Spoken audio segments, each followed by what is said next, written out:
Good morning, friends.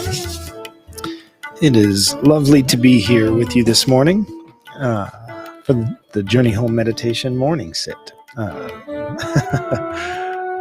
I am Michael. I'm going to be leading us through a little contemplation, some breath work, some meditation practices, and we might even get to a poem this morning. We'll see. But all that is to say that I am happy to be here this morning.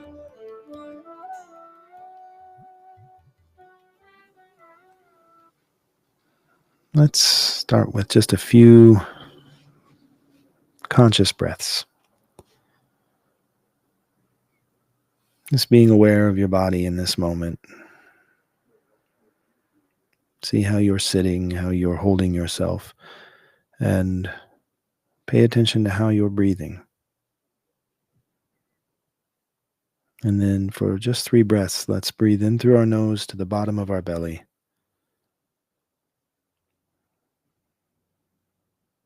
Bringing in calm, peace, relaxation, awareness, and finding out what it is we are holding in our cup today, what we're bringing into this conversation. See where we might have some blocks and some resistance, and letting those things go. See where you have any expectations or where you might be wanting the world to be a certain way, and we'll let that go. Breathing in through the nose.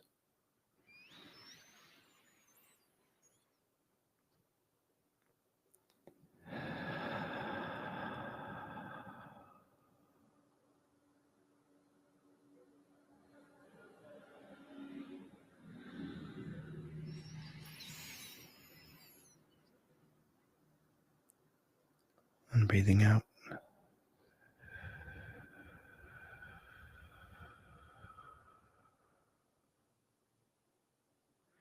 And breathing in.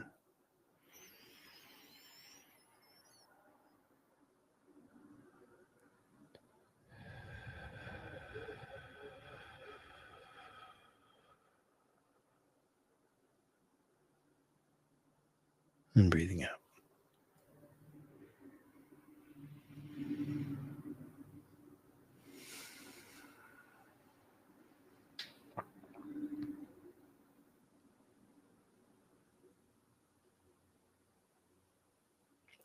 There's so much that has potential to invite your reactions, your resistance.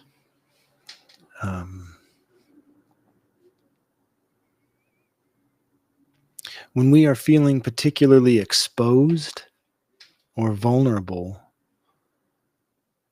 it can be even more heightened that we want to react. And there's almost something pleasurable about finding evidence towards the resistance that you feel cropping up inside. So to maybe illustrate this, it's like you have a feeling in your body and you start to doubt it. Your thoughts are starting to question it a little bit, like, why am I feeling this? Why do I feel this edginess, this irritability? Why do I feel this discomfort? And then you start to look for reasons to defend that feeling. Oh, that's why. Oh, yeah? Well, screw you. Like, you get these things that pop up that want to feed on that, because when we feel that discomfort, I think that for myself, at least I'll speak for myself here, when I feel that intense discomfort of feeling exposed in a detrimental way, feeling vulnerable and really feeling alone, is what that comes down to. If you keep tracing back, you keep going behind the feeling. What's behind that feeling? You get to beliefs. Beliefs are behind our feelings. And the feeling that we have of feeling exposed and on display or called out can oftentimes, for myself at least, the belief there that can be that I am alone. I'm not connected, right? I feel disconnected. Not, more than just alone. Alone is not a negative feeling, and it's not a negative belief uh, inherently, right? But the disconnection, the loss of connection with others, that feeling of acceptance and safety and unconditional love that we sometimes feel in our communities, that can be challenged. And depending on what your emotional experience is with dealing with that feeling, that can be a big feeling that comes up. And when I can find evidence that supports why I'm angry or why I'm vulnerable or why I feel isolated, then I find connection. I find connection through the things. If there's other people that are angry about this thing, I find connection. If there's other people that are pointing out my enemy, then I have connection. Um, and so we have this function of ours, right, as social beings, right, as part of a larger organism to create connections. It's a really beautiful thing. It's a really wonderful trait that we have as humans to want to connect with others. But just because we have that trait doesn't mean we're always going to be using it in the most beneficial way. Sometimes we can create those connections out of fear and out of the sense of isolation. And I think that this is true for all of our traits and tendencies, right? Uh, it's like I'm reminded of Star Wars, the Force. Pardon. And I never thought I would be talking about Star Wars on the Journey Home morning sit, but here we are. Um, but you think of the Force, right? When we talk about um, this collective consciousness, that's kind of like the Force, and it can be used for positive intention or ill intention. And I think that's true with all of our coping mechanisms, our survival strategies, our and pretty much anything that we do to exist in this world can be used in a way that is without awareness. And that's pretty much what it is. When we are without awareness as to our intentions, then we are more likely to manipulate to get the outcome that we desire. And I've been thinking about that a little recently. I've been thinking about it in terms of this, that what we do on small levels, we also do on large levels, right? On the larger scale. The, um, so the way that I treat or respond to or behave around a seemingly insignificant exchange is a pattern for the way that I might behave or respond around a larger issue. And this is how this came to being in my mind. I was at the Green Tortoise Hostel in Seattle. I stayed there the night that I saw Padre Kotuma read poetry at St. Mark's Cathedral. And I was, I woke up that morning and uh, I had a bit of a restless night. It was very loud there. It's a youth hostel. And I forget that I'm not youth. I don't know why I forget that, but I always forget that. And I booked the room at the youth hostel. It was not that much cheaper than getting an Airbnb someplace else or finding low cost hotel or motel, but I saw the Green Tortoise Hostel and I was like, oh yeah, Green Tortoise, of course. That's a fun place to stay.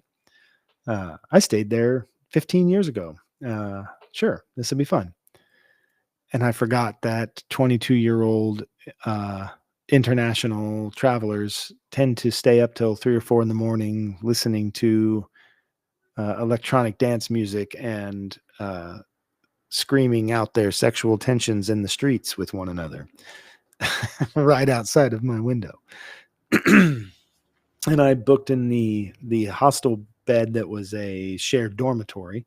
It was very inexpensive, but there's 8 beds in the one small room, bunk beds, and I was the last one in the room, so I received the top bunk, um, which it was not the most comfortable sleep I've ever had. But so I woke up in the morning pretty early, and it was probably 4:30, 5 o'clock when I woke up, and um, I wasn't well rested. I wasn't probably tending to myself. I was probably playing that game of somebody should have done something, and then the other side of that game is why did I book here? I'm an idiot. And then breakfast starts coming out sometime around 5:30, 6 o'clock. Breakfast starts coming out. And I carry all of that feeling with me without really acknowledging it, right? I didn't take the time to sit and do some body movement practice that I like to do in the mornings. I did not take the time to sit on a pillow and bring awareness through my body. I was just sort of trudging through that morning. And I got into the breakfast line and put some bread into the toaster, put it down, and maybe just a couple of minutes, and I come back and I push the button to eject the toast. And the toast, of course, is not done. Right? It's not done. Why would it be done? It's been like a minute and a half, 2 minutes. I frustratedly push it back down. I take stuff to my table, come back and do it again. Not done. And then I stopped because I was recognizing what I was doing. I was trying to somehow create this situation where magically my toast would be done quicker. And in rushing it, of course, I delayed the inevitable. Had I just left it alone, it probably would have been another minute or two, and I would have had deliciously browned toast to have for breakfast. But instead, I rush this process. I rush through it. I don't take the time to sit in that 5 minutes that it takes to make that toast would have been a perfect time for me to stand in stillness and breathe into the bottom of my belly and feel that breath in my body as I just stood there waiting. I didn't have to do anything. It had already been done. What was happening was doing, and I didn't have to partake in that. I didn't have to be a part of that. But I was so filled with this feeling of exposure and vulnerability that I should be doing something about this because I hadn't rested. And I wasn't upset, honestly. I was really grateful. I'd had an amazing time the night before at this poetry reading, and I just had an amazing week, and I was feeling really good in my conscious, like my frontal lobe thoughts. Like I'm sitting here thinking I'm doing great. This isn't my problem. It's this stupid toaster. But it's not the toaster. It's my missed opportunity to stop and breathe and allow this thing to come in the time that it needs to come. And it's toast. I get that. I get that we're talking about toast. And it's not just a metaphor, it's a microcosm of the larger way of being. So here I am rushing this thing and feeling frustrated and feeling feelings of lack or feelings of, unfairness. Not a huge amount. It's toast, but it's there. It, magnify that, make that on a larger issue, and I'm probably behaving close to the same way. I'm stepping in because this is a big deal, and I'm ignoring what I carry in. I'm ignoring how did I sleep? Have I had water? Have I stretched my body? Have I taken a moment to feel what it is I am feeling in this day? Have have I done my hygiene? All of these little things that I do that build upon itself to create this ability that I can then have to move through my day with ease. Have I done those things? No. And it's the same thing on a larger scale when I'm stepping into a larger conundrum. Have I done all of the things necessary for myself to be whole before I entered into this? And if I haven't, now is the time. I have time. I have time to breathe. I have time to move my body just a bit. I have time to stretch into my being and take care of my wholeness before I enter into this frustrating and, you know, disappointing situation. Because it doesn't have to be frustrating and disappointing. If I realize that I breathe, it's not frustrating, I'm frustrated. It's not disappointing, I'm disappointed. I'm taken off of what I appointed it to be. I thought it should be like this. So it's me. It's what I'm carrying. And so I'm experiencing the thing that I want to experience to inform my belief that this is what this is. I'm creating that experience, that frustrated experience. So on this little level, it's toast. I'm making toast. Opportunity, meditation bell, dings, there it is. I have 5 minutes while this toast is toasting to breathe. I have 5 minutes to go inside of myself. And if you think 5 minutes isn't a long time, hold your breath. It feels like a really long time. And if you think 5 minutes is not very long, or if you think 5 minutes is a long time, rather, pardon me, hold the hand of someone you love. It's very quick. 5 minutes is not enough time. So it's all relative, is my point. But you take that time that you have to bring it into yourself. So the small scale is toast, the larger scale is huge life decisions. And I'm behaving the same way on both levels. But the awesome thing about this understanding, what really helps me, is that I know I don't have to worry about changing my behavior on these large things that are really difficult for me. Like I have these defense mechanisms for a reason. There was a time in my life that I needed them to survive. I have these beliefs for a reason because my life experience has informed a certain set of beliefs and ideals. So to abandon them when I'm facing a big decision, a life altering decision, that's really difficult. That's really difficult to step out of your normal way of being. But I can stop while I'm making toast. I can do that. I can train myself in that 5 minutes to stop and breathe and rest. And then maybe it's a little bit of a larger decision.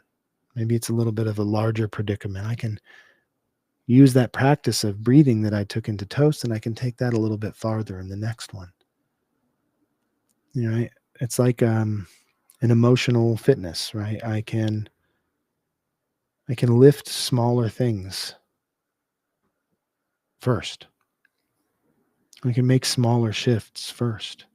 And then as I practice those things and have an ability to change my habitual behaviors around those things, then all of a sudden I'm changing my consciousness. My habitual behaviors are affecting the way I view my world, and they're affecting the way that I believe about myself. So changing those things on an easier scale, making toast, then I start to change and I'm pivoting now. And now I can take that understanding to those larger things a little bit easier. It's more gentle. So that's why 3 breaths. It's really a lot bigger than 3 breaths. And that's why very big things are really no larger than 3 breaths.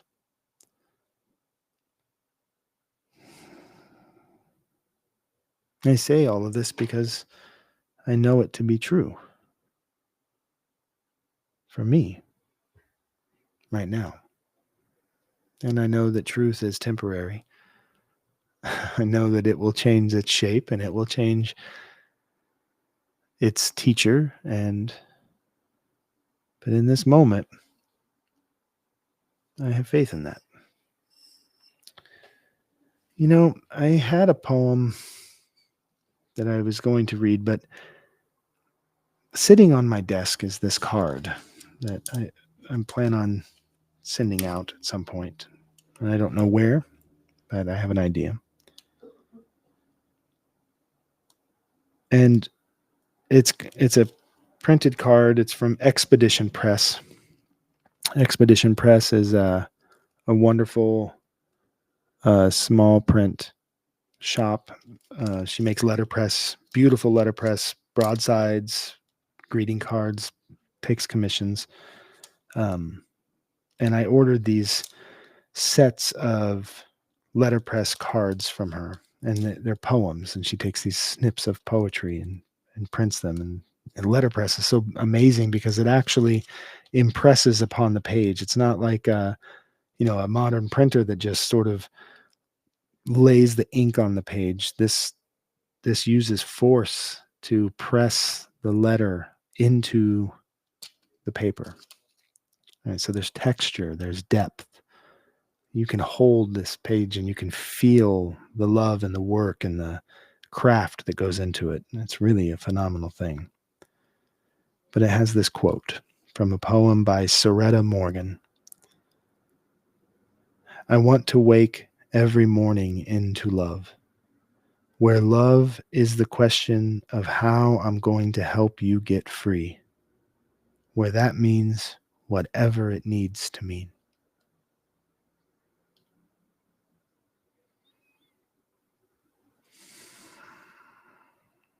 I want to wake every morning into love, where love is the question of how I'm going to help you get free, where that means whatever it needs to mean. There is so much in that charge. There is so much that's being asked of us. Love is asking so much of us in that question of how I'm going to help you get free. Well, one thing I learned over the years, I knew some goat people. They weren't people, half goat, half people, nothing fun mythological, although they did smell like goats, so maybe they were half goat, half people. But they raised goats. They tended to goats. And I learned that when you have goats penned into a fenced in area, they domesticate very, very quickly. Right? It's an easily domesticatable animal. They are very docile generally. But if one of those goats gets out and becomes free, they become feral, right? A feral goat. And pretty quickly, their body starts to change. But this is the thing that I learned, is that when a feral goat gets free, they don't just leave.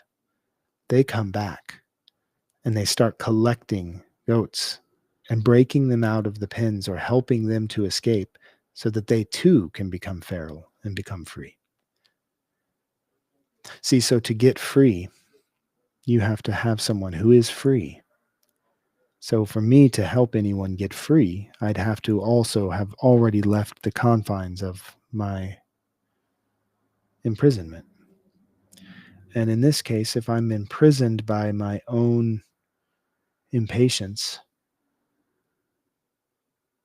by my own insistence for control, if that's holding me down to, prematurely flipping up my toast multiple times, whatever it is, uh, then I don't have the ability to help another person step out of that cycle.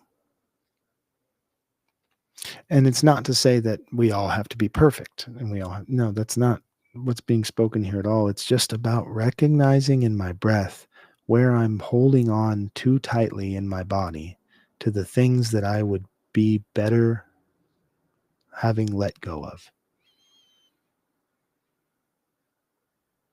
That's it. That's what forgiveness is. It's just finding where I'm holding the wound in my body so tightly held that I would be better if I could let that go.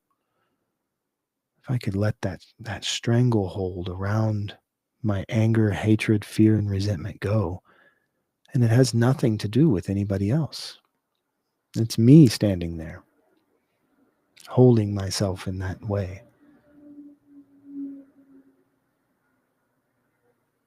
I like this charge. I want to wake every morning into love, where love is the question of how I'm going to help you get free, and where that means whatever it needs to mean. I'm reminded of Malcolm X, by any means necessary.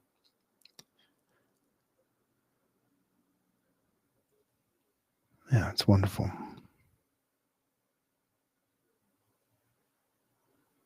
How am I going to get free today?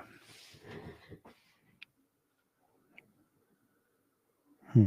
And where am I already free? Where have I done work that I've freed up that space? I've opened that space.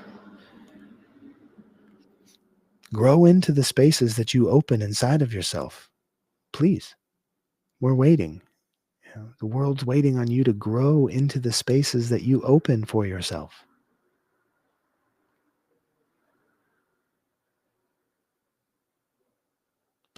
All right, friends. That's where I'm going to leave it today. I really appreciate being able to be here doing this. Um, I am no longer on Facebook. Um, so there's a lot of people that are not able to see this. But if you are a person who's using social media and you appreciate these morning sits, spread the word to send people over here to the Substack.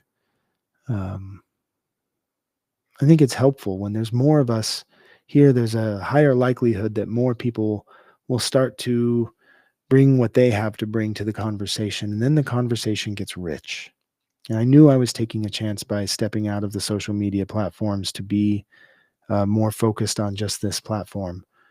The chance that I was taking was having a much smaller uh, reach for some time, but I think we can help each other to expand that reach, and you can also do that by entering into the conversation, responding to the posts, reacting, telling me where you are. And if you'd like to join me live on the broadcast on camera and have a conversation around this, let me know. Starting in May, this is going to look a little different. My morning meditations will be a live and in person practice, and we'll have a camera and we'll have the microphone facing myself so that we can broadcast those live sessions, but it's going to be a little different. So, all I'm asking, I guess, is for you to engage. Um, it's how we engage with one another here that is going to make the difference in our practice. It really is. But with all that, I appreciate you all.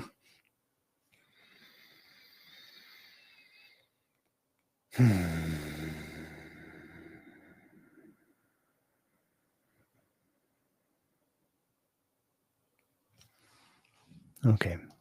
Hariom.